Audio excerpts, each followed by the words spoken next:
Les indicaba que tratado de hacer una presentación lo más ágil posible, evitar el tema teórico, que posiblemente nos pueda aburrir un poco, y he planteado algunas preguntas de inicio para conocer ustedes algunas apreciaciones con relación a esta temática.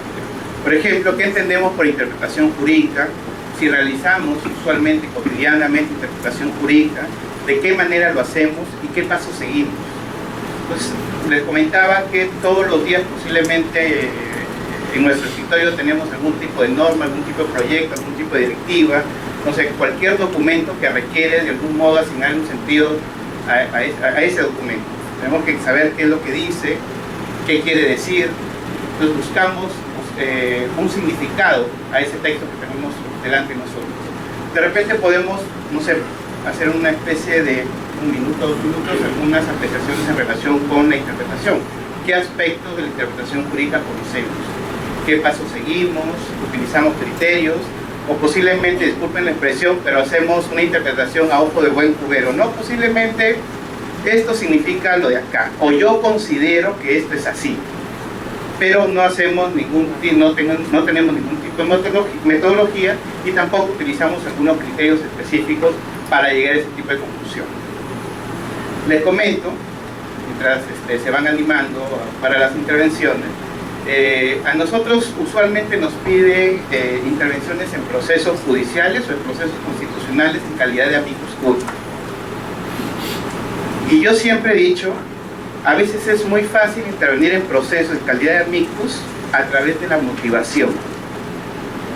O sea, verificamos una resolución fiscal, una resolución judicial, y la puerta de entrada para hacer nuestros planteamientos en relación con el tema, si es que está dentro de la competencia de la Defensoría del Pueblo, es la motivación o la justificación. El día de ayer estaba discutiendo con un colega en la oficina una decisión fiscal, una acusación fiscal respecto de unos policías quienes habían, entre comillas, porque todavía no está sustentado ni acreditado, habían dado muerte a 3 personas y herido o lesionado a otras más. Sin embargo, dentro de la acusación fiscal, uno de los argumentos que sustentaban la acusación era el siguiente: el señor disparó, decía, el señor disparó porque el arma con que se dio muerte, en este caso a las personas fallecidas, en este caso a las personas lesionadas o agraviadas, fue asignada a este policía. O sea, la sola asignación del arma sustenta o acredita que el policía realizó los disparos. Y el segundo criterio, el segundo argumento utilizado es: ¿cómo es posible que en un contexto hostil, donde hay un contexto de violencia, cómo es posible que una policía a quien se le había asignado el arma no haya disparado? Si nos damos cuenta, o sea, estamos hablando de una acusación, no estamos hablando de una decisión que recién da inicio a una investigación fiscal, una investigación penal. Estamos ante una acusación. El señor es autor del delito de homicidio y lesiones graves respecto a otras personas, porque él considera que, el fiscal considera que sí disparó porque el arma le había sido asignada previamente. Y el segundo argumento es que él era también el encargado de la sección que custodiaba las armas en esa dependencia policial. Eso sustenta, en este caso, la acusación. Claro, lo que se nos viene a la cabeza en principio es cómo es posible que la sola asignación del arma pueda sustentar de que ese policía realizó los disparos y que los disparos que realizó el policía causó la muerte o las lesiones a esas personas. Además, dentro de la argumentación del fiscal, lo estoy poniendo como ejemplo para que más o menos vayamos viendo cómo es importante el tema de la interpretación de hechos y también la interpretación jurídica, una vez que lo aplicamos ya al caso concreto. El policía en su manifestación indica, por ejemplo, que él sí disparó el arma, pero tenía con perdigones de goma. Pero los muertos y los fallecidos habían sido obviamente ultimados con perdigones de plomo. Sin embargo, no se daba cuenta de ningún informe pericial, ninguna pericia al respecto. Es más, dentro de la investigación se había incautado a los manifestantes un arma similar a la que había causado la muerte de estas personas, o había lesionado a estas personas. Casos como estos podemos encontrar regularmente. Por eso les comentaba que a veces la puerta de entrada para cuestionar o dar una opinión en relación con una decisión fiscal o una decisión judicial es la motivación. Hay que dar razones, hay que justificar.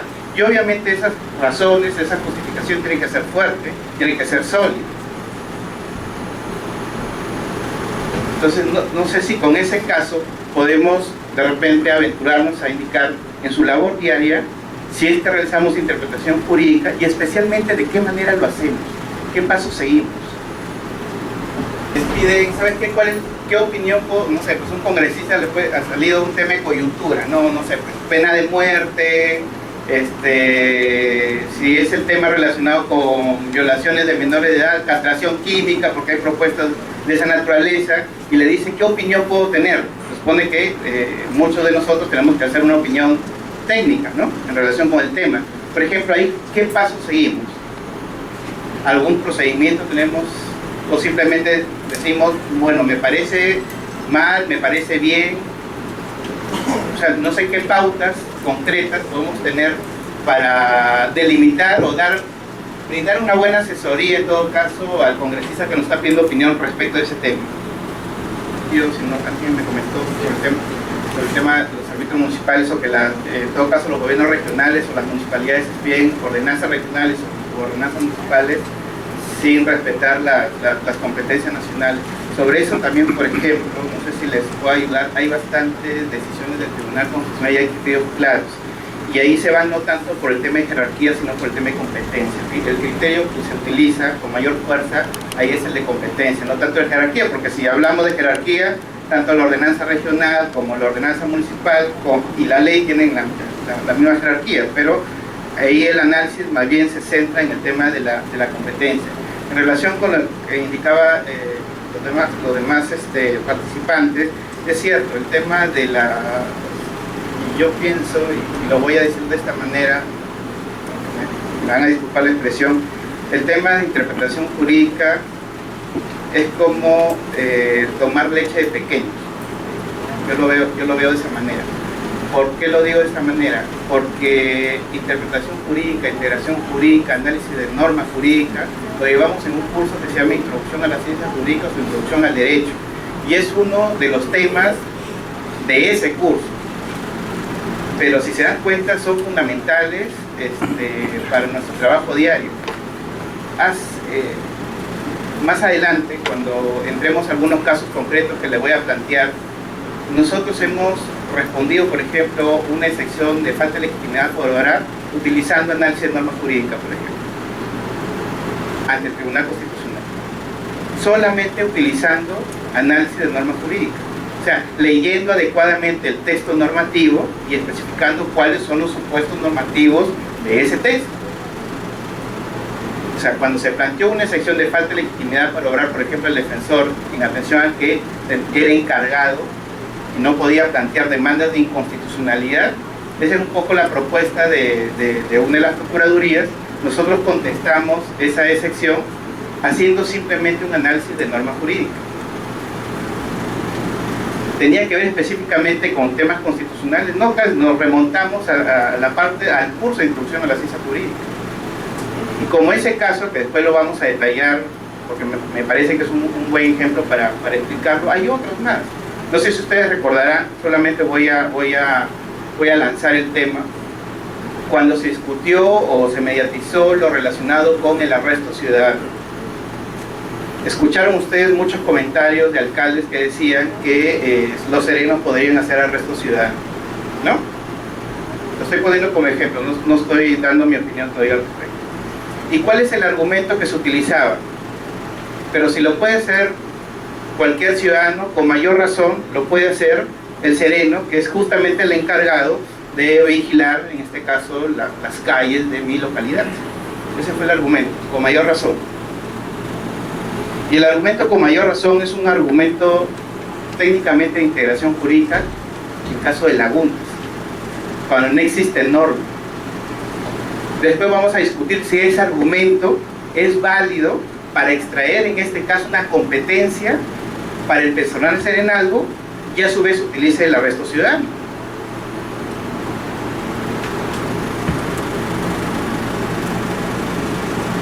Recuerden que los servidores, funcionarios públicos, como todos nosotros, nos regimos por un principio de legalidad funcional, a diferencia del ciudadano común y corriente que se rige por el principio de libertad. Entonces nuestra actuación está arreglada, a eso quiero llegar. Y ahí ya les estoy dando un poco por dónde podría ir la respuesta, porque hay que dar razones también para eso, podría ir la respuesta de si los serenos tendrían competencia para realizar arrestos o detenciones en base a la figura del arresto ciudadano. Les haré un poco, particularmente no estoy de acuerdo. Si lo quieren hacer, no tanto por conveniencia, sino que si lo quieren hacer, que lo establezcan claramente en la norma. Pero de la norma tal como está no se puede extraer una competencia, porque las competencias de los funcionarios, servidores públicos deben ser expresas, no implícitas, no las derivan. ¿Y eso cómo lo hacemos? De un procedimiento de interpretación. Porque si solamente vemos la norma, parece razonable decir, si lo puede hacer cualquier persona, con mayor razón lo puede ser un sereno, ¿no? ¿No les parece razonable si lo vemos de esa manera? Pero obviamente no es tan razonable cuando utilizamos un procedimiento de interpretación. Entonces, más o menos lo que estamos viendo aquí, que la tarea es compleja, que es ardua, posiblemente no es un tema tan desarrollado en las facultades de Derecho, es un tema más del curso de Introducción a la Ciencia Jurídica, y por ende, a veces en la vida diaria nos topamos con dificultades. Es la verdad, nos topamos con dificultades y resolvemos o adoptamos posiciones que responden un poco a un criterio personal, ¿no? Yo considero que es esto, ¿no? Pero sin tener en todo caso un procedimiento claro de por qué llego a ese tipo de conclusión. Sí. Sobre la policía, con el sereno,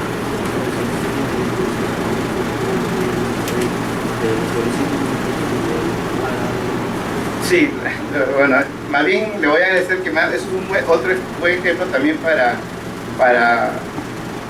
realizar interpretación jurídica. Sí, o sea, ahí hay un conflicto entre las competencias de la Policía Nacional con el sereno. Se lo digo esto porque el anteaño pasado, perdón, realicé capacitación a serenos y ellos me manifestaban el conflicto que existe porque dicen, esa es la versión de los serenos, que los policías le exigen intervenir en determinados casos donde la competencia la tiene la policía para detener, por ejemplo, y no la tiene el sereno. Es más, podría ser que el sereno esté cometiendo delitos en su función de función, porque está haciendo las funciones de la policía, pero posiblemente para la policía es más práctico que el sereno haga la chamba dura y ellos estén vigilando de algún modo el tema, ¿no? Eso lo podemos hablar después, pero sí ahí hay un conflicto. Hay cosas que pueden hacer los serenos y hay cosas que pueden hacer la policía. Las competencias están delimitadas. Recuerden que el servicio serenal es un servicio municipal. El servicio serenazgo no es la policía, no es un anexo de la policía. Aquí, ¿qué tipo de dificultades interpretativas advertimos cotidianamente? Por ejemplo, encontramos problemas de ambigüedad o vaguedad en el lenguaje jurídico. Por ejemplo, hay términos que tienen un significado de uso común y otro es un significado técnico. Por ejemplo, el concepto de acción, que se utiliza, por ejemplo, para acción de habeas corpus, acción de amparo, no es lo mismo que el significado que tiene acción en el lenguaje común, ¿no? También, por ejemplo, hay conceptos que no están totalmente determinados. No sé si ustedes recordarán esta discusión que siempre ha habido en relación a que el concebido es sujeto de derecho en todo lo que le favorece, ¿no? Ahora aquí nos dice que es concebido. Y recuerden que siempre para las personas que se dedican al derecho penal o al derecho civil, siempre ha habido toda una discusión porque hay hasta posiciones de los civilistas y posiciones de los penalistas en relación con el tema. Para los civilistas, ¿cuál era la posición en relación con el concebido? ¿En qué momento se da? Con la fecundación, ¿no? Y para los penalistas, con la concepción, con la anidación, ¿no? Son dos momentos distintos. Sin embargo, si se dan cuenta, el Tribunal Constitucional, en su última sentencia de amparo sobre la concepción oral de emergencia, ha fijado una posición al respecto. Ha interpretado los alcances del concebido y ha utilizado dos principios especialmente: el principio pro debilis, en este caso, y el principio pro libertatis. Llegó a la conclusión de que como existe duda, es mejor favorecer en este caso, al estadio de la vida humana que está en indefensión. ¿Y cuál ha cogido? ¿Qué concepción es? Se da con la fecundación, que es un momento anterior a la anidación. Ahora, esa posición del Tribunal Constitucional va a tener incidencia también de aquí en la jurisprudencia que puede emitir el Poder Judicial, especialmente para aquellos que consideraban, por ejemplo, los penalistas, que concepción se daba con la anidación. ¿Quién está realizando la interpretación? El Tribunal Constitucional, respecto de un derecho fundamental. Claro, y ahí entra toda la discusión sobre la vinculatoriedad o no de las decisiones del Tribunal Constitucional. Entonces, muchas dificultades se presentan en el lenguaje técnico jurídico, como en relación con el lenguaje común. Hay problemas de contradicción. Posiblemente ustedes, cuando han estado frente a un texto y le quieren asignar el sentido interpretativo, se han encontrado con problemas de contradicción, de antinomios. Y hay algunos principios que se pueden tomar en cuenta para determinar o para solucionar, en todo caso, los problemas de antinomios, que simplemente lo estoy fraseando. Y los problemas de vacíos o lagunas. Hay situaciones concretas donde ustedes no tienen una norma específica que aplicar. Cuando no tengo una norma específica que aplicar a una situación concreta, estoy en una situación de vacío o de laguna. ¿Y ahí qué utilizo? Principios, a la analogía, ¿no? Que ya está en el ámbito más bien de la integración jurídica, no de la interpretación misma.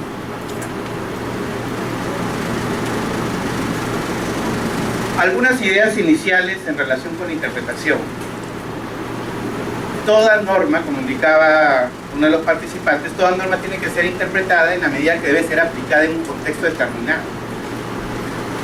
De repente, en doctrina, para las personas que les interese el tema, deben haber escuchado que en supuestos claros, en normas claras, no tienen por qué ser interpretadas. Solamente en supuestos o en casos difíciles, en casos oscuros, donde existe dificultades para establecer cuál es el sentido de la norma. Ante una norma clara, no es necesaria la interpretación. Pero yo sí particularmente comparto la idea de que toda norma, en este caso, para ser aplicada, tiene que ser interpretada, por más clara que sea. A veces las normas más claras son las que generan mayor dificultad para establecer cuál es su sentido interpretativo. El paso previo a la aplicación de una norma o de un enunciado jurídico es la interpretación. Intenta ser objetiva, pero es profundamente subjetiva. ¿Por qué les digo intenta ser objetiva? Porque toda posición interpretativa tiene que ir acompañada ¿de qué? De razones. Si no doy razones para decir A, obviamente es arbitrariedad. Si doy razones, tengo que ser lo más objetivo posible.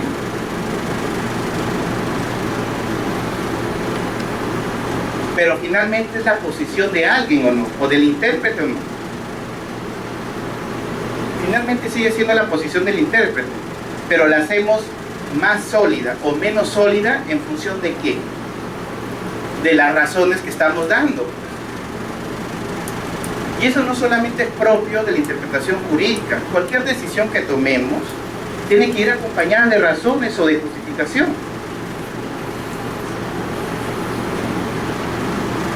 O ustedes dicen, esta es la posición porque lo digo yo, lo dice Alex Rueda. Pero ¿cuáles son las razones que has utilizado para llegar a ese tipo de posición o conclusión? Si no las doy, es arbitrariedad pura. Abogado que es positivista, 100%. Se centra en la norma y de ahí no sale. La diferencia de un abogado que de repente no solamente, obviamente tenemos al frente el texto de la norma, no nos podemos apartar del texto, pero es un abogado, no sé, pues yo naturalista. Entonces depende un poco también de la concepción. Ahora, cuando yo digo intenta ser objetivo es porque tenemos que dar razones, tenemos que justificar. ¿Por qué? ¿Por qué llego a ese resultado? ¿Por qué llego a esa conclusión? Pero finalmente sigue siendo la posición de ese intérprete. Va a ser sólida o menos sólida dependiendo de las razones que esté dando. Dice, por ello, para evitar justamente que esa subjetividad se convierta en arbitrariedad, se han generado reglas que buscan evitar esa situación. Y esas reglas o procedimientos o directrices justamente son los métodos de interpretación jurídica que vamos a ver después. Y en el derecho, y eso es lo bueno, que no hay respuestas absolutas. Por eso que es importante, y ahora está de moda también todo lo que es la teoría de la argumentación jurídica. Si se han dado cuenta, hay bastantes cursos sobre argumentación jurídica.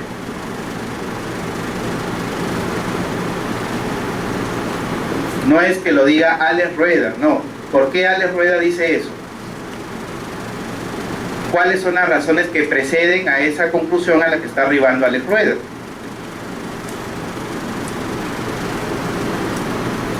Ahora, puede ser que yo dé también bastantes razones, pero que son irrazonables.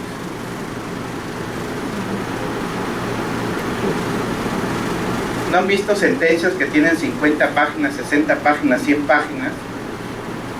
Y no encuentran ustedes las razones que sustentan por qué llegó a esa conclusión. Les pongo un ejemplo y de varios sitios. Una que siempre recuerdo es la del Tribunal Constitucional sobre el tema del caso Quimper. Esta sentencia tiene, creo que 12 páginas. Quimper Herrera sobre prueba ilícita. Para tomar la decisión que adoptó en esa oportunidad el tribunal, solo sirve un párrafo de las 12 páginas. O sea, no está en función del número de páginas, ¿eh? Lo que dijo el tribunal es, la declaró improcedente. ¿Saben por qué? Porque era prematuro evaluar en ese momento, a través de un habeas corpus, sobre la legitimidad de abrir un proceso penal basado en pruebas ilícitas, es decir, obtenidas vía interceptación telefónica. Eso fue, era prematuro. El resto de fundamentos de la sentencia del tribunal explicó que era la prueba ilícita en Estados Unidos, en Europa, las tesis que existen, el árbol prohibido, no sé qué. Todo eso no servía para tomar la decisión, solamente servía un párrafo. Es decir, esa sentencia pudo tener máximo página y media.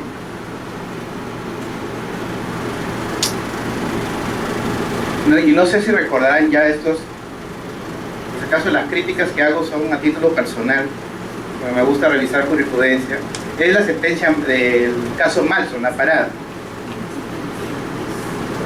¿Saben cuántas veces particularmente leí la sentencia para entenderla? 3, 4 veces. Yo pensaba que tenía problemas de comprensión lectora, porque lo que yo quería era justamente encontrar las razones que sustentaban la decisión. Era difícil encontrar las razones. Es difícil porque la decisión ya está tomada. Y ahí tenemos adicionalmente, ya cuando voy conversando se me van ocurriendo algunas cosas, por eso que nos dicen que los abogados somos los que peor escribimos. Para los abogados es difícil escribir fácil, ¿no? Es más, muchas personas piensan que hablando en difícil eres mejor. Hay abogados que utilizan latinazgo, lo más técnico posible, justamente con la finalidad de decir, mira cómo sabe, ¿no? Maneja su tema y todo lo demás. Pero ¿cómo es que aterrizo esa parte teórica, que es complicada posiblemente, a las situaciones concretas? Pensar y escribir fácil es complicado. ¿Cómo se hace? Práctica.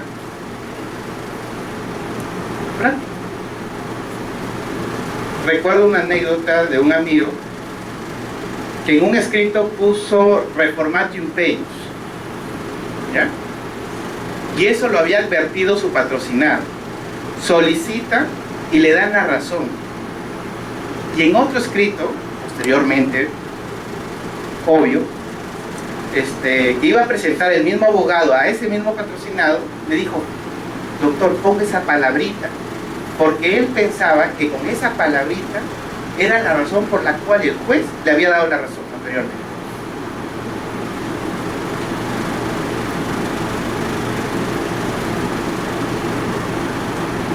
Entonces hay que tener cuidado con lo que hablan en difícil y lo que escriben en difícil.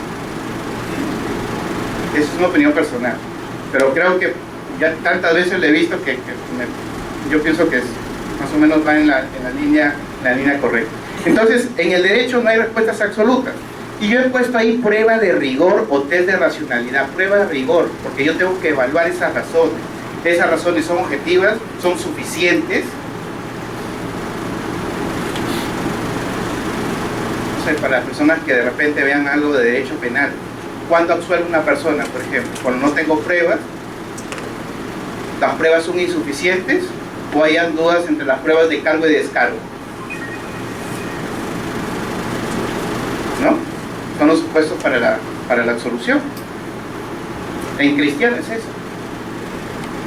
No tengo pruebas, absuelvo. Hay pruebas, pero son insuficientes, absuelvo. Hay pruebas de cargo y descargo y me generan duda, absuelvo. Ese es el camino. Entonces sí es necesario pasar esa prueba de rigor. ¿Cuáles son esas razones? Y esto, justamente esa prueba de rigor, es la que intenta que la interpretación o la posición interpretativa sea lo más objetiva posible. Sea lo más objetiva posible. Porque siempre va a ser la opinión del intérprete en ese momento. Pero la solidez dependerá de qué? De esa razón.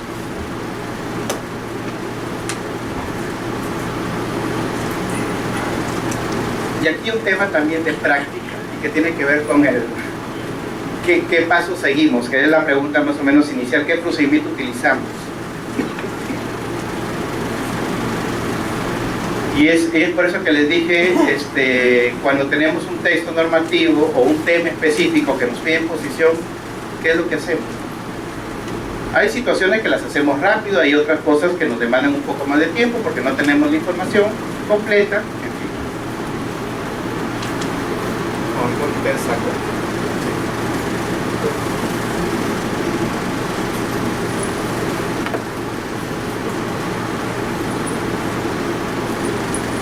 Cuando están evaluando un caso concreto, ¿ustedes identifican con claridad cuál es el hecho relevante?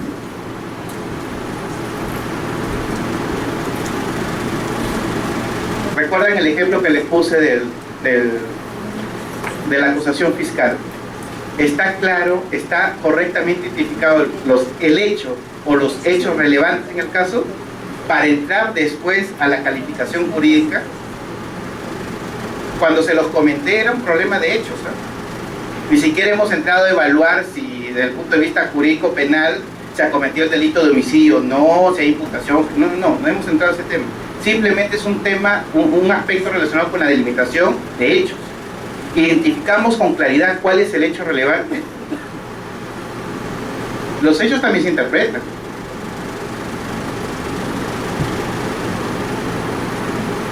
Identificamos con claridad las normas aplicables. Yo he escuchado muchas veces los servidores públicos dicen: yo me rijo por mi directiva nada más, el resto no me importa. ¿No han escuchado eso? Aquí, no sé, pues en la municipalidad, en el gobierno regional, manda esta directiva. El resto no me importa. Puede ser inconstitucional, ilegal, no. Yo recuerdo el tema de las bonificaciones de los profesores por 20, 25 años de servicio. La norma, la ley era clarísima. Por 20, 25 años tenían que percibir ellos una bonificación de 2 a 3 remuneraciones íntegras. Decía la ley. ¿Y saben con qué argumento negaban? Más que con qué, ni siquiera es argumento, es documento. Un oficio interno del MEP que decía que como no había dinero, ¿no? Por ahí están haciendo así, ¿no? No había dinero, simplemente rechazo. ¿Qué hacían esas personas? Tenían que acudir al Poder Judicial. ¿Cuál era la respuesta? Se oponía, la Procuraduría se oponía, y al final, ¿saben qué decían? Una cosa es que yo le dé en sede administrativa la bonificación con las 2 remuneraciones íntegras, y otra cosa es que sea por mandato judicial. Ese era así razonable. ¿Por qué? Porque acá entro por cumplimiento de sentencia. Y además postergo, en este caso, la garantía del derecho fundamental. ¿A qué? A que tenga que transcurrir, que tenga que pasar por el Poder Judicial hasta que obtenga una sentencia firme que pueda ser ejecutada.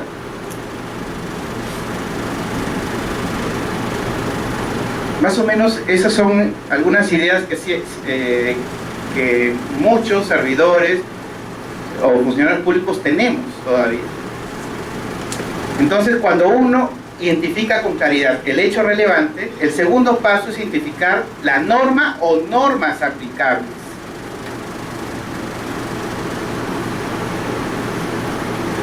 Es como si me contestaran, no, solamente, no sé, pues, mi directiva o reglamento del Congreso dice eso y eso es. No sé si me dejo entender. O sea, tengo que ver todo el marco normativo aplicable para esa situación concreta. Y ahí entro al análisis de lo que es todo lo que es relacionado con la teoría de la norma jurídica. Ahora, esa norma que supuestamente es la aplicable al caso concreto, ahí ya le estoy dando los pasos, ¿sabes? ¿Es válida? O sea, no es ilegal, no es inconstitucional. Ahí está el argumento que les comentaba. No, yo me rijo por mi directiva.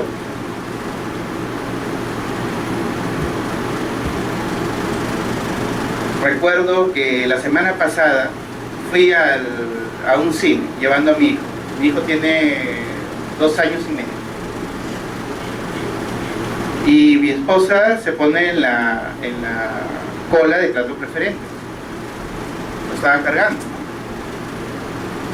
Y ellos decían que no le correspondería estar en la cola de trato preferente porque en este caso habían establecido que solamente de 2 años hacia abajo.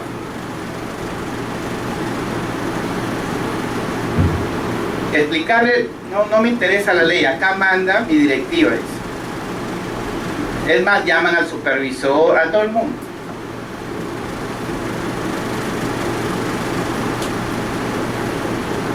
Ese argumento lo encontramos en todos lados, ¿sabes?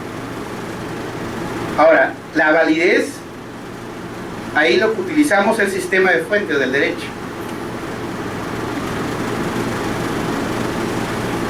Porque obviamente yo voy a aplicar una norma que sea válida. Ha sido emitida por el órgano competente, se ha utilizado el procedimiento para una adecuada gestación de esa norma jurídica, no es ilegal, no es inconstitucional, ha respetado justamente todo ese todo ese procedimiento. ¿Lo hacemos? Posiblemente que no. Ahora, el siguiente paso es: ¿la norma identificada es o no relevante para el caso? Posiblemente hemos identificado mal la norma y no sea la relacionada con el caso. Ahí me sirve el ejemplo del sereno. Si puede hacer detención bajo el amparo de la norma de arresto ciudadano. ¿Esa es la norma aplicable? El siguiente es la calificación jurídica del hecho, que tiene que ver ya con la prueba del hecho mismo y la interpretación de la norma que voy a aplicar, que sea la válida. Y este aspecto es fundamental, la evaluación de los efectos de la decisión adoptada. Y se lo digo eso también porque nosotros, cuando decidimos demandar, no demandar, todo eso, evaluamos los efectos que puede generar ese tipo de acción. El Poder Judicial también debería evaluar cuáles son los efectos que va a generar su decisión. Eso en doctrina se conoce como el principio de previsión. El principio de previsión de los efectos de las consecuencias jurídicas de la decisión. Hay jueces posiblemente que son irresponsables y sacan la decisión como sea. No interesa cuáles son las consecuencias o los efectos derivados de esa decisión. Este principio del principio de previsión, por si acaso, también está incorporada ya hace un buen tiempo en la jurisprudencia del Tribunal Constitucional por este tema, pero pocos lo hacen. Pero más o menos este es un poco el esquema en cristiano de lo que uno tiene que hacer cuando estamos realizando una labor de interpretación. Primero, identifico el hecho, los hechos relevantes. Segundo, cuál es el marco normativo que voy a utilizar, que sea ad hoc para la situación a la que tengo que dar respuesta, si ese marco normativo es válido o no es válido. Tercero, si esa norma válida es relevante para resolver el caso, es la que corresponde para resolver el caso. Después ya viene un tema ya la calificación jurídica, que en muchos casos puede ser una simple subsunción o nos genera un esfuerzo mayor de interpretación, y la otra es la evaluación de los efectos o de las consecuencias que se puedan derivar de la decisión adoptada. No sé si hay alguna pregunta. Comparto la presión, no sé si hay otra. ¿Está claro hasta ahora? ¿Sí?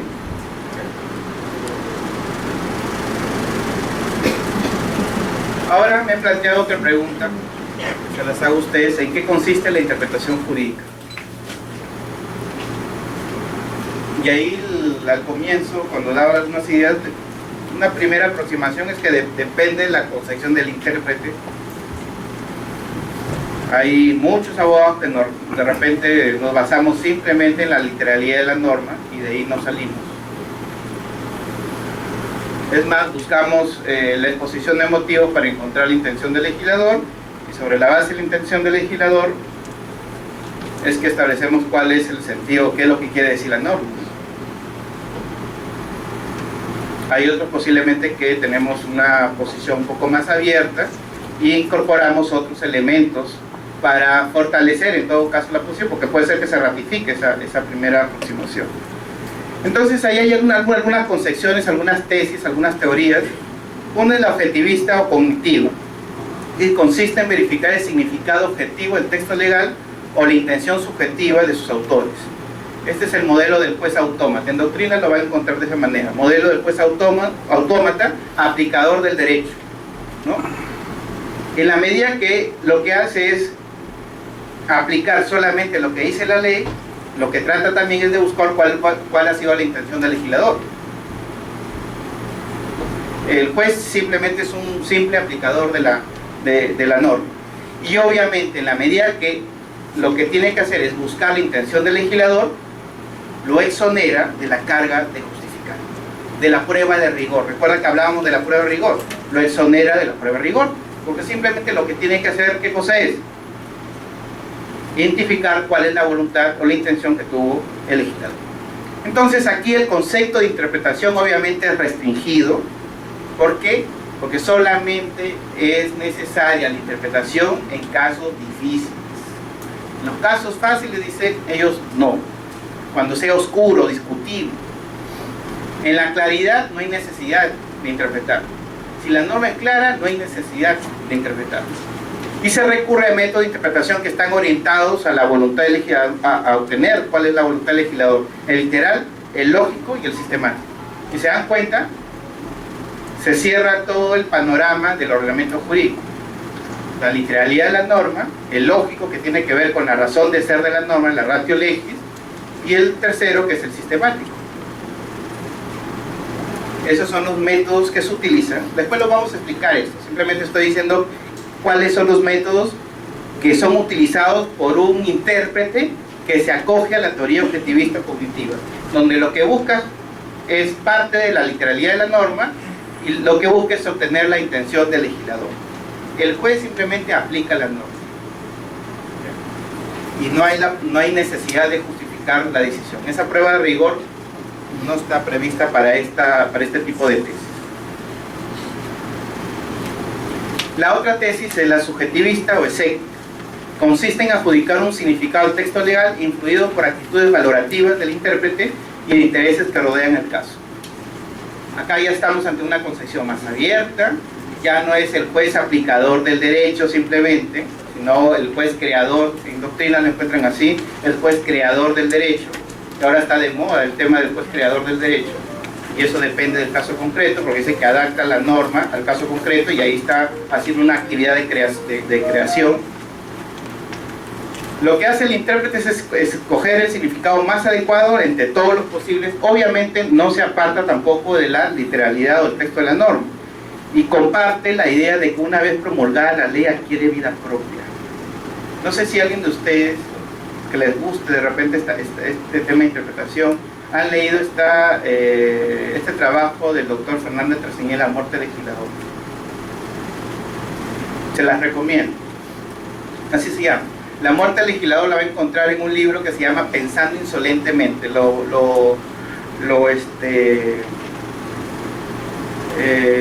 Fondo Editorial de la Católica sacó este libro, se llama La muerte del legislador.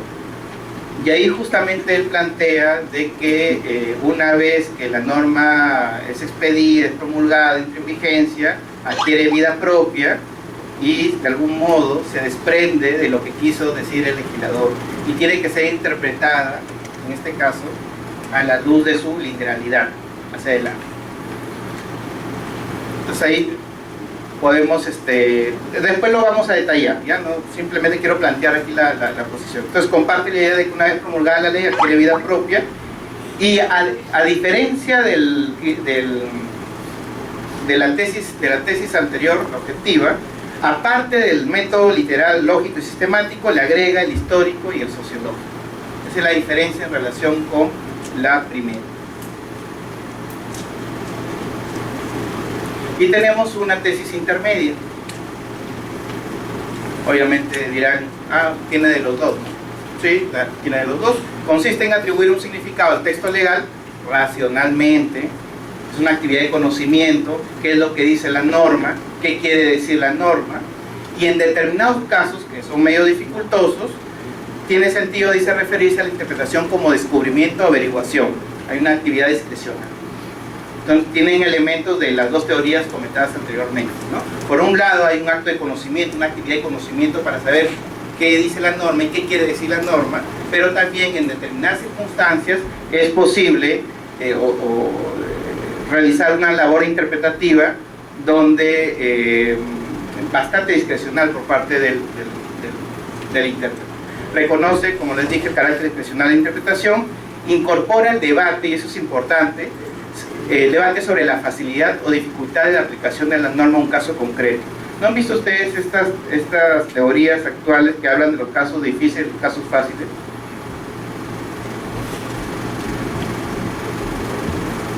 Aquí también, esta tesis intermedia incorpora ese debate.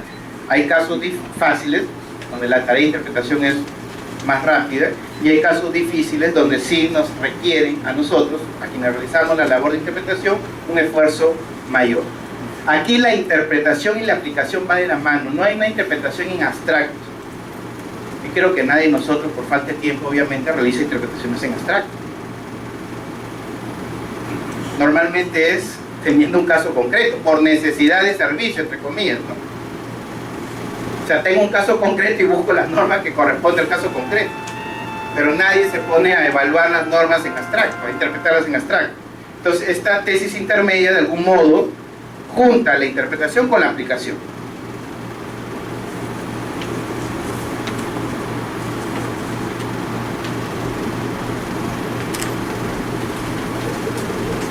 Después de estas concepciones o estas tesis sobre interpretación, nos preguntamos en qué consiste esta actividad de interpretación. Y ahí hay una propuesta que es atribuir un sentido, significado a los enunciados jurídicos en el ámbito de sus posibilidades interpretativas. Esto que parece simple tiene bastante significado.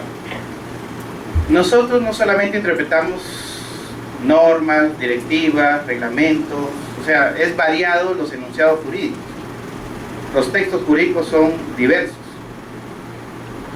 Entonces, la propuesta de en qué consiste la interpretación o la actividad de interpretación es justamente atribuir ese sentido significado a los enunciados jurídicos en el ámbito de sus posibilidades interpretativas. No me puedo alejar del texto, tampoco de la norma. No le puedo hacer decir a la norma cosas que no dice. ¿No han escuchado ustedes a veces que hacen interpretaciones a contrario o interpretaciones extensivas? Como no lo dice expresamente la norma, no está prohibido, por tanto está permitido. Ahora, en algunos supuestos puede ser válido recurrir a ese argumento contrario, no estoy diciendo, pero en algunos otros no. O interpretaciones extensivas, por ejemplo, normas que restringen derechos, que establecen sanciones, a veces lo interpretan extensivamente. Claro, el ejemplo del serenazgo, si puede ser arresto, es ad hoc para varios aspectos de la interpretación. Por ejemplo, la norma que establece arresto ciudadano, ¿qué cosa es en cuanto a su naturaleza? ¿Es una norma que limita un derecho fundamental o no? Porque le da la posibilidad a cualquier persona de que ante una situación de flagrancia pueda aprehender a una persona y llevarla, en este caso, a la dependencia policial más cercana, o entregarla al policía más cercano que se encuentre en la calle. ¿Es una norma limitadora de un derecho? Sí. ¿Qué derecho? Libertad personal, ¿no? O libertad individual. Cuando yo digo que esa facultad, porque es facultad, no es obligación, no es que ahorita van a salir todos y a comenzar a arrestar en situaciones de flagrancia, es una facultad. O sea, ya verá, no se puede exponer una persona. Es más, usualmente creo que por nuestra forma de ser nadie se mete. Pueden estar en la esquina pegándole a una señorita, le están robando y todos así, ¿no? Indiferentes, ¿no? El arresto ciudadano, no sé quién realiza arresto ciudadano. ¿Somos medio indiferentes o no? Sí, somos medio indiferentes. ¿Eso está bien o está mal? No se puede calificar, ¿no? Tampoco tengo la obligación de exponerme, ¿no? Pero somos medio indiferentes. Pero la norma está. Ante una situación de flagrancia yo puedo aprehender a una persona y ponerla a disposición de la policía. ¿Es una norma que limita derechos? Sí, es una norma que limita derechos. Cuando yo digo, esa facultad que está dada para el ciudadano, la puede hacer el sereno, ¿qué estoy haciendo? ¿Extendiendo los efectos de la norma? No los efectos, los alcances de la norma o no. A veces algo que nos parece tan... ¿Recuerdan cuando yo dije, con mayor razón lo puede hacer el sereno? Parece normal, hasta coherente, ¿no? Sí, pues está bien, ¿no? Pero si ya le vamos aplicando algunos principios, vamos evaluando el caso concreto, nos estamos dando cuenta que no. Al principio les hablé del principio de legalidad funcional. Ahora les estoy hablando que como es una norma que limita derechos, se interpreta de modo restrictivo. Todas las normas que limitan derechos, establecen sanciones, se interpretan de manera restrictiva.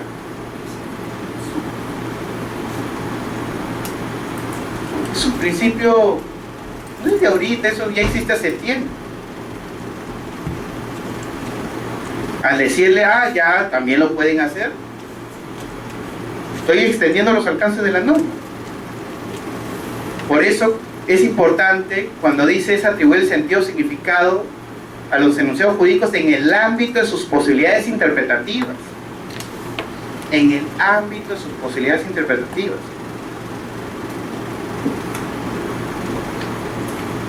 El ejemplo que les acabo de dar más bien es todo lo contrario. yo que se los planteaba, yo pensaba planteárselos más adelante, ya estoy dando la respuesta a ese mismo caso, ¿no? Ya estoy dando dos elementos, ¿por qué no podría acogerse? Alguien me podría decir, no, usted no ha tomado en cuenta esto, ¿no? Y lo que es el argumento que estoy planteando, más bien desbarata todo lo que usted está indicando, que también puede ser. Por eso que hemos planteado desde el inicio, las ideas iniciales, ¿qué cosa? Que en el derecho no hay verdades absolutas. Si hay argumentos sólidos, coherentes, racionales, bienvenidos.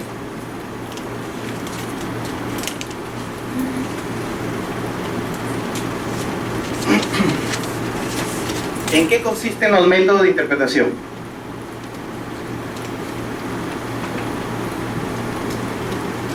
Los métodos de interpretación son directivas, procedimientos, reglas que expresan forma de llevar a cabo la actividad. Esto lo tienen, ¿no? Todos me imagino que tienen esta presentación. Directivas, procedimientos o reglas que expresan forma de llevar a cabo la actividad interpretativa. Su objetivo es desentrañar el contenido y el sentido de las normas jurídicas.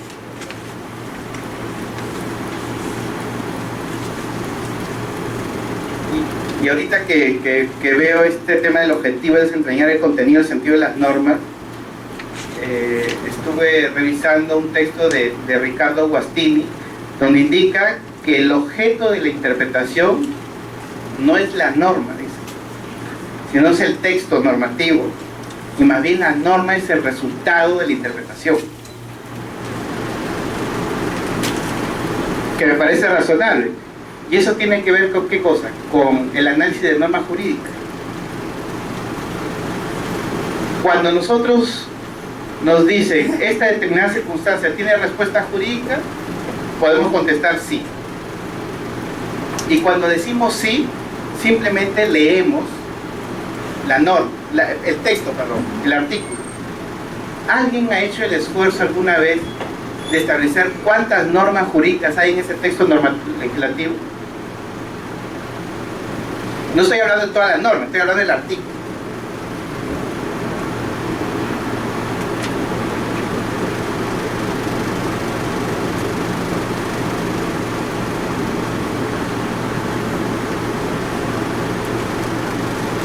¿Alguien lo ha hecho?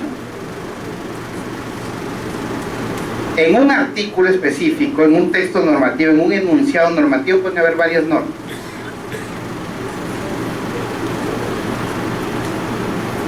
Ya, claro, no estoy diciendo que si no lo han hecho esté mal, sino que a veces uno por el apuro nada más lee las normas y piensa que va por ahí.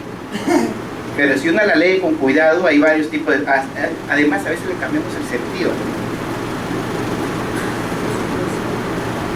A veces es mejor ante ese tipo de situación, y eso se lo voy a graficar bien con el ejemplo que les comenté al principio de la excepción de falta de legitimidad. Porque ahí simplemente era... el defecto estaba en cómo leer la norma. Ahí estaba el defecto. ¿Por qué? Porque no se había identificado correctamente cuántas normas tenía ese artículo correspondiente. De repente nos ha pasado y después nos damos cuenta, verdad, no lo leí adecuadamente. Claro, porque como estamos revisando de manera pura un texto, pensamos que es de esa manera. Pero cuando le damos una lectura pausada, podemos darnos cuenta que ese no era el sentido, o existe más de una norma en ese texto normativo, en este texto legislativo.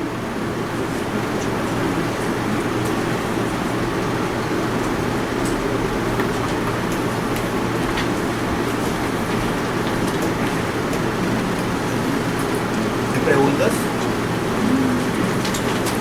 La pregunta era la interpretación restrictiva. Y la no restrictiva y la fuente de... Claro, ahora, cuando yo les digo, a ver, eso se entiende con ejemplos. Cuando yo les digo, ahí no se puede realizar interpretación extensiva, solamente restrictiva, no estoy diciendo que la interpretación restrictiva o extensiva sean inválidas, se puede realizar. Pero no en el caso que les estaba comentando, no se puede dar en la medida que es una norma que limita derechos. Por eso hay que contextualizar. No estoy diciendo que la interpretación restrictiva no existe, o que la interpretación extensiva tampoco no se pueda realizar. Sí se puede realizar, pero dependen del tipo de norma. En una norma que limita un derecho fundamental no es posible hacerlo. Ahora, eso es porque yo lo digo, no es porque yo lo diga. Revisemos el título preliminar del Código Civil. Ustedes dirán, pero ¿por qué se va el Código Civil? Recuerden que los principios que están en el título preliminar del Código Civil no solamente son aplicables en el ámbito civil.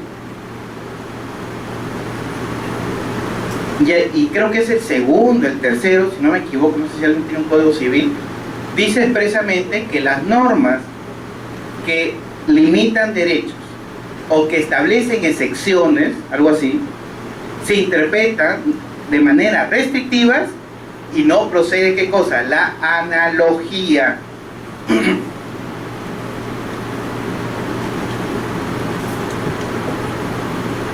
Ese criterio no solamente está positivizado, eso está reconocido en doctrina unánime.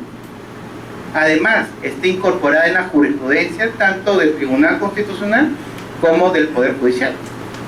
Pero lo dije no para decir que no se puede realizar, sino lo dije en función de la situación concreta. Pero sí es válido. Sí es válido. De repente muchos han estado vinculados con el tema. ¿Recuerdan la norma de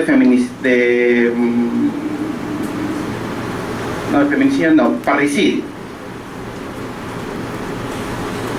La norma de parricidio sanciona, es un delito especial, es una norma que sanciona en este caso la muerte de un familiar dentro de lo que está establecido ahí, pero también habla de que también es parricidio cuando en este caso se causa la muerte del cónyuge, concubino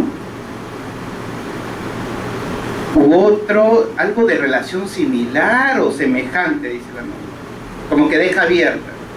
Habla al concubino, a la esposa o esposo, al concubino o concubina y a la otra persona con quien haya tenido una relación similar, algo así dice la norma de parricidio. Como que deja abierta la posibilidad de que no solamente sea la esposa, esposo, concubino, concubina, sino también otras personas con quien haya tenido una relación similar. Ya, ¿qué pasa si no es la esposa ni el esposo? ¿Qué pasa si no es la concubina ni el concubino? ¿Quiénes entrarían en esa relación similar?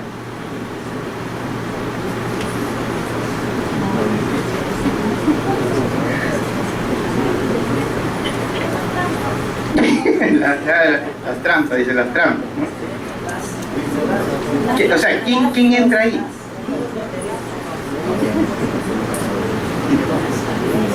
A veces en clase puse este ejemplo. ¿Qué pasa si yo, claro, es mi enamorada, es, disculpen la expresión, el choque y fuga, y puse el siguiente ejemplo. ¿Qué pasa si yo, Alex Rueda, soy un asiduo visitante de un nightclub donde estuve con una señorita, la frecuenté un par de veces más y un día vuelvo a ir al nightclub y la encuentro con otro sujeto saliendo de su cuarto, supongamos, y me entran celos, ingreso y doy muerte al sujeto o a ella misma? Para no ir muy lejos, posiblemente la respuesta podría ser más clara, porque en este caso dice con quien haya tenido un vínculo consanguíneo o una relación clara. Entonces los supuestos se pueden acotar un poco más, pero en el ejemplo que les pongo, ¿qué pasa si doy muerte a mi enamorada? ¿Qué pasa si doy muerte? El otro supuesto sería, ¿qué pasa si doy muerte a la señorita ocasional? ¿Qué pasa si doy muerte, en este caso en el último supuesto que les comenté? ¿Eso es homicidio? Vamos a hablar de homicidio simple, nada más, no, independientemente de las circunstancias. ¿O es parricidio?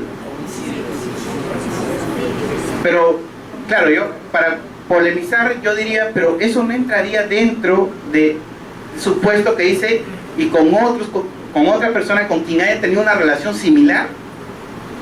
Pero es que el tipo genérico es el modelo tipo específico es el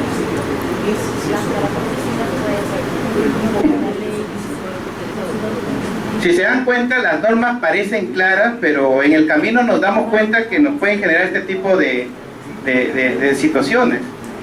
Y un poco yendo a lo que comentaba el doctor, a su pregunta es, ¿cómo hago para determinar los alcances de la norma?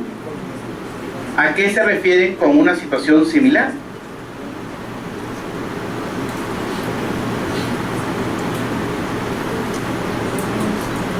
Todos los supuestos los hago calzar como parricidio dentro de este supuesto genérico indeterminado que es con otra persona con quien haya tenido una relación similar. O de repente acoto el sentido interpretativo y le digo, ¿sabes qué? No, cuando se refiere con otra persona con quien haya tenido una relación similar, se refiere similar ¿a qué? ¿Al matrimonio o similar a la relación de convivencia? Si se dan cuenta, las dos respuestas que estoy dando, en unas estoy siendo más amplio, diciendo, ¿sabes qué? No, ahí ingresan otras situaciones similares, un supuesto indeterminado, y la otra posición que les estoy dando es acotando más el sentido de la norma. Estoy haciendo una interpretación restrictiva del texto. No, cuando el texto habla con otra persona con quien haya tenido una relación similar, se refiere a relación similar ¿a qué? A la del matrimonio o a la de convivencia.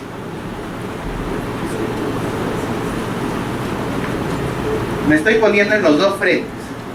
Uno más amplio, ampliando los efectos, extendiendo los efectos de la norma, y en el otro supuesto me estoy poniendo más restrictivo, acotando más bien los alcances de la norma. Ahora, la pregunta es, ¿con cuál nos quedamos? Supongamos que tengan esa decisión que tomar. Y depende, ¿y saben por qué es importante? Porque si ustedes acotan o extienden, puede ser que lo condenen por homicidio, o puede ser que si escogen la posición interpretativa más amplia, que amplía los alcances, podrían comprenderlo como parricidio y obviamente la sanción va a ser mayor. La pregunta es, ¿de qué va a depender que yo escoja u opte por alguna de las dos posiciones? O de repente hay una tercera. Esto es interesante porque se puede ir ampliando esto. O sea, puede ser que haya una tercera.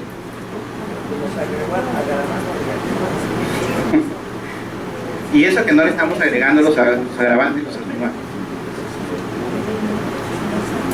Ya, con esto les estoy diciendo que es medio complicado el asunto. No es tan fácil. Yo tengo una posición al respecto, pero ardua, difícil, complicada, ¿no? Va a depender un poco. Por eso es que hay que tratar de que la interpretación sea lo más objetiva. No va a llegar a ser, porque finalmente es una posición de árbitro. Pero hay que dar razones. No sé si alguien más tiene alguna opinión al respecto. Más acotar tiene un problema. Ya, si yo digo, con otra persona con la que haya tenido una relación similar a la del matrimonio, ¿me escuchan? ¿O tengo que utilizar necesariamente? Lo que pasa es que si habla así, todos lo escuchamos, pero en la grabación no va a salir bien. Ya, ok. Ya. Entonces, la posición acotada no me permite determinar qué relación similar, en lo fáctico me refiero, es similar a la del matrimonio o a la de la convivencia. O sea, si optamos por la interpretación más restrictiva, más acotada, ¿cuáles son?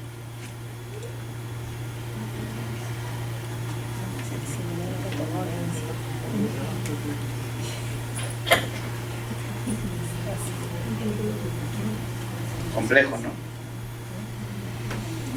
Y la norma parece clara.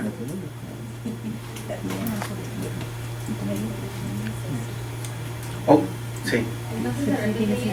Esta separata del doctor de Traseñita ahí cuestiona este tema de la intención del legislador, porque en la actualidad es difícil encontrar la intención del legislador. Con tantos parlamentarios que han votado, con tanta discusión que ha habido hasta la gestación de la norma, No es, o sea, cuál es la razón, cuál es la intención, ¿no? El dictamen mismo de la comisión, el diario de debates en el Congreso, posiblemente va con un texto, pero en la discusión se modifica, entonces como que va variando el tema, ¿no? Pero centrémonos en lo que les he planteado. En general podríamos decir que sí, pero creo que el primer paso en esta tarea de interpretación es de saber qué dice primero la norma. De ahí la relaciono con otro, porque parece que todavía en el ejemplo que estamos poniendo no nos queda claro qué dice la norma. O sea, que no queda claro, o sea, qué dice exactamente la norma. Entonces, esto yo lo estoy poniendo simplemente para que se entienda el tema. Ahora, ahí hay otros elementos. Por ejemplo, recuerden que es una norma penal. Las normas penales, por su naturaleza, son restrictivas. Eso también me puede dar cuenta de algo, en que yo no puedo adoptar criterios de interpretación extensiva en normas penales. Ese es otro elemento que puedo tomar en cuenta, ¿no? ¿O me estoy equivocando? ¿Por qué? Porque yo lo que quiero hacer es, si adopto el supuesto de ampliar los alcances de la norma, estoy tratando de ampliar los alcances justamente para comprender a una persona que entre comillas no estaría incorporada entre los alcances de la misma. Es decir, estoy vía interpretación extensiva tratando de incorporar o incriminar a una persona. Doctor, ¿puedo? A ver, sobre eso dos aspectos. Al principio les dije que en una sociedad democrática, en la comunidad, el universo de intérpretes es variado. Nosotros somos intérpretes también, los jueces son intérpretes, los fiscales son intérpretes, el Tribunal Constitucional también son intérpretes, obviamente. Realizan interpretación jurídica. Hay unos que formalmente son privilegiados, por decirlo así. Por ejemplo, en materia de control constitucional, en materia de garantía de derechos fundamentales, lo es el propio Tribunal Constitucional, ¿no? Eso en primer lugar, porque yo sé que hay cuestionamientos fuertes con o sin razón dependiendo de cada caso, donde se cuestiona un poco la vinculatoriedad de las decisiones del Tribunal Constitucional, entiendo yo. Si hacemos un seguimiento, yo normalmente realizo a veces el seguimiento de las sentencias del tribunal, creo que si es que no es todas, la mayoría de sentencias exhortativas del tribunal no se han cumplido.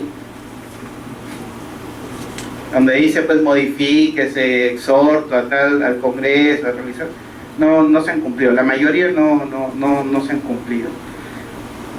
En segundo lugar, eso no implica que nosotros, si bien es cierto es un intérprete privilegiado en esos aspectos que les acabo de decir, eso no significa que nosotros no tengamos una actitud crítica respecto de decisiones del tribunal. Yo acabo de hacerla en relación con el caso Kimper, por ejemplo. Igual podría hacerlo, no sé, y es discutible también, eso es lo bueno del derecho. Esta sentencia donde dice que los tribunales administrativos o colegiados pueden realizar control difuso, ¿no?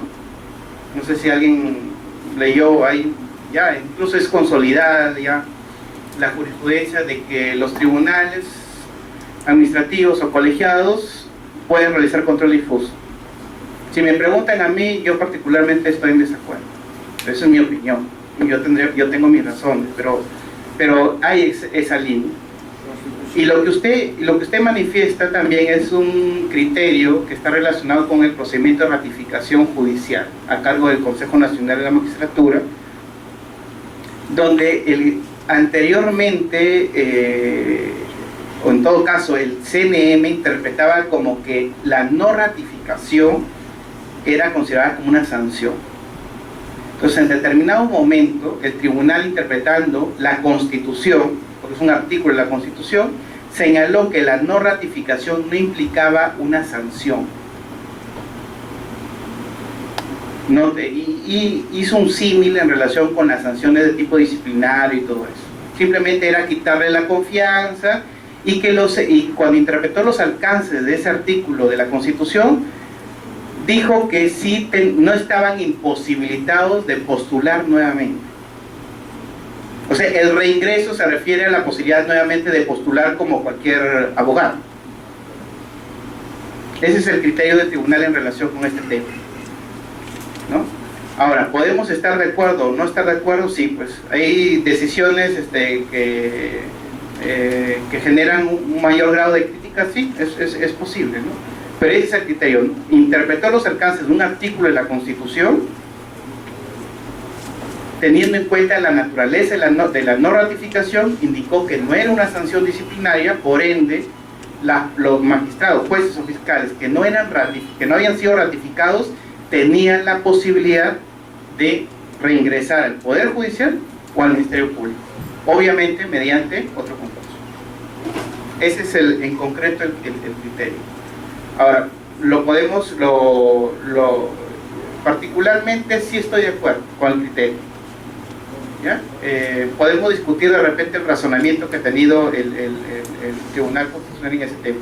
Donde no comparto el razonamiento es en relación con la posibilidad de que realice control difuso la administración pública, de que la administración pública realice control difuso. ¿Por qué? Simplemente, y con eso cierro esta parte, es que si ustedes ubican la posibilidad de realizar control difuso, está dentro del capítulo relacionado con el Poder Judicial. El artículo pertinente está dentro del Poder Judicial. Ustedes me dirán, solamente el Poder Judicial. Una interpretación literal nos lleva, una interpretación literal solamente, sí, pero está ubicada aquí, solamente el Poder Judicial. No es tan cierto que sea el Poder Judicial. O sea, lo lógico, una interpretación correcta es que aquellos órganos que tengan potestad jurisdiccional, o sea, que tengan, como se dice en doctrina jurisdicción, pueden realizar control difuso. Es por eso que ustedes han visto en muchos casos que el propio Tribunal Constitucional, el Jurado Nacional de Elecciones, el Fuero Militar, realizan control difuso.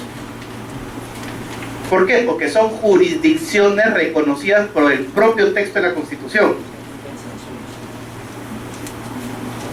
O sea, la posibilidad de administrar justicia proviene del propio texto de la Constitución.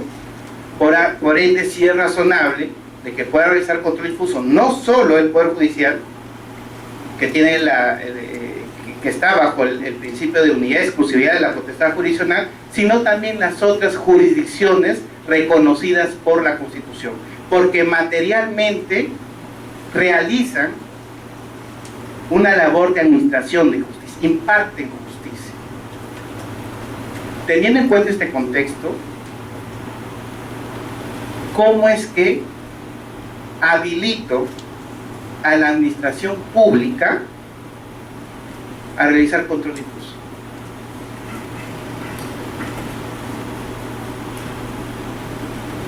Ese es mi cuestionamiento en relación con ese tema.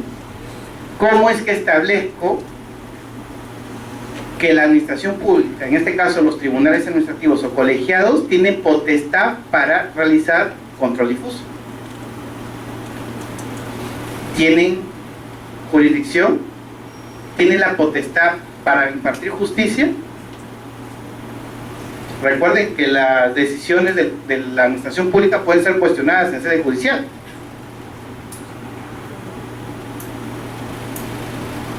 Si se dan cuenta, mi cuestionamiento es más de fondo en relación a la potestad.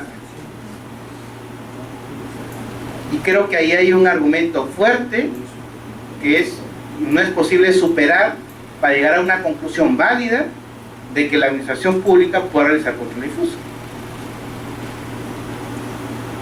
Claro, los administrativistas están felices porque pueden hacerlo, ¿no?